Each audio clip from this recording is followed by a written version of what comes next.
So in this video, we are going to see about the nail apparatus. So the nail is an integral organ of the digital tip which plays in many functions like enhances the tactile discrimination and protects the fingertip and has many other important functions. So this nail unit contains 6 main components which includes nail matrix, nail plate, cuticular system, nail bed, anchoring ligaments and the nail folds. So in this picture if you see the nail matrix which comprises mainly the sterile and germinal matrix, the hyponychium, the paronychium otherwise called the lateral nail fold, the eponychium which is the skin covering the proximal nail fold and the proximal nail fold itself. So these 5 structures, namely the nail matrix, hyponychium, paronychium, eponychium and the proximal nail fold, they are together called as the perionychium. Coming to embryology, the first evidence of nail, it appears around 9th week of embryonic life as a smooth, shiny and quadrangular area which contains 3 layers, mainly the surface, intermediate and germinative layer. Around 9 weeks, a column of germinative and intermediate cells resembling the nail matrix appears, which further proceeds downwards proximally into the dermis, and it is distally limited by the lunula. Around 13 weeks, 4 components are present, and at 14 weeks, the proximal part of the nail bed, it cornifies to form the nail plate. So this nail plate is the first structure to cornify before any other cutaneous epithelium. By 16 weeks, the nail plate, it covers the proximal half of the nail bed, and by 20 weeks, it also covers the distal half of the nail bed and completely resembles an adult nail.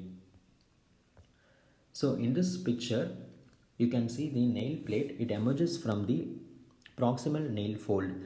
This nail plate is a hard squamous keratinous structure, and the proximal nail fold, it contains a dorsal roof and ventral floor.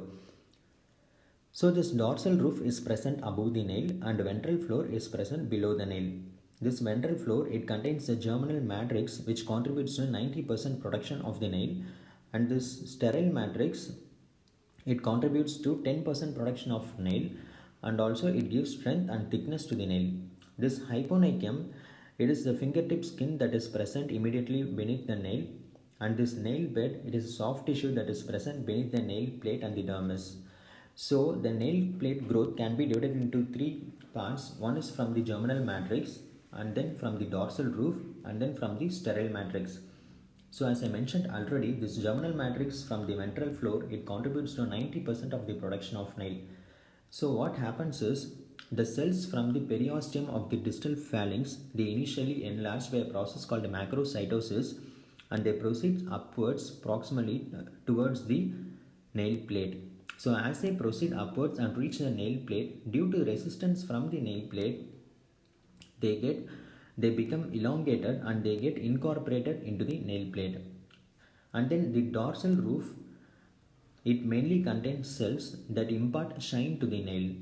And then the sterile matrix, it contributes to 10% production of the nail plate, and also it gives strength and thickness to the nail plate as mentioned already. So if you see the proximal nail fold, it is present approximately 15 mm distal to the distal interphalangeal joint.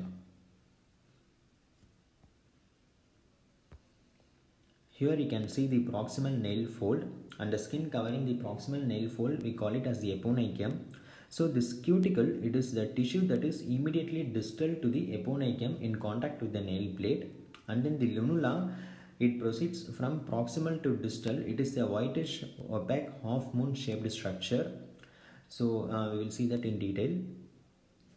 You can see the other parts like the lateral nail plate. This is a hyponychium immediately beneath the nail plate.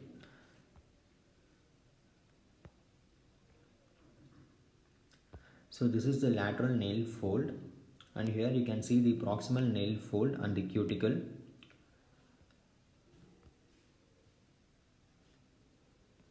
So this cuticle, as I mentioned already, it is the tissue that is present distal to the eponychium in contact with the nail plate. So the functions include the fingernail, it mainly functions as a aesthetic properties in the hand, and then it protects the distal phalanges, tactile discrimination, scratching and grooming. And the toenails, like the fingernails, they protect the distal toes and plays an important role in pedal biomechanics. So this nail plate, which is otherwise called the corpus unguis, it is a fully keratinized structure containing interdigitating corneocytes that are closely packed and they lack nuclei or any other organelles. So it contains three layers, like the thin dorsal lamina, thick intermediate lamina, and then a ventral layer. It mainly contains the phospholipids and calcium. And here you can see the lunula, as I mentioned already, it is a whitish opaque half moon shaped area. It mainly corresponds to the visible portion of nail matrix, particularly the germinal matrix. So why it is a whitish structure while the remaining part of the nail is transparent? It is because during development, this part, that is the lunula, it retains the cell nuclei, whereas as the development proceeds further, the remaining part of the nail, they lose the nuclei and they stay transparent, whereas this part lunula, as it retains the cell nuclei, it remains as a whitish opaque structure. So it is also said that the lunula contains stratum basal, that is a thick stratum basal when compared to other part of the nail, and hence it obscures the light and remains as a whitish opaque structure, whereas the remaining part of the nail, due to the presence of the underlying cutaneous blood vessels, they remain pink in color. So next is the nail matrix, which is otherwise called as matrix unguis or keratogenous membrane or onychostroma. In this layer, you can see hard keratin, which is formed by a process of onychokeratinization. It is a wedge-shaped structure containing proximal and distal parts. So the distal part contains amelanotic melanocytes, Merkel cells, and Langerhans cells. Next is the cuticle or eponychium. As I mentioned already, this eponychium is the skin that is covering the proximal nail fold, and the cuticle is the tissue that is present immediately distal to the eponychium. Next is the nail bed. It is a soft tissue present beneath the nail plate and dermis, contains a layer of thin epithelium, and it also formed by onycholemmal keratinization without the formation of keratohyalin granules. Here you can see the onychodermal band, which represents the separation of nail plate from the hyponychium. This is the onychodermal band showing the separation of nail plate from the hyponychium. Next is the nail groove. This nail groove is present near the lateral nail fold.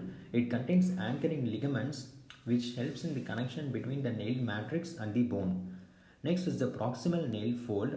It is a wedge-shaped fold of skin on the dorsum of the distal digit. This area is devoid of dermatoglyphic markings and other pilosebaceous units.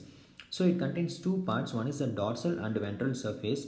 So the dorsal surface contains soft keratin, whereas the ventral surface, it contains semi-hard keratin. Coming to the rate of nail growth, so this fingernails, it is said that the fingernails grow at a rate 4 times faster than that of the toenails. So the average nail growth in humans is approximately 0.1 mm per day, or you can say it as 1 centimeter in 100 days. So the fingernails approximately 3 mm per month and toenails approximately 1 mm per month.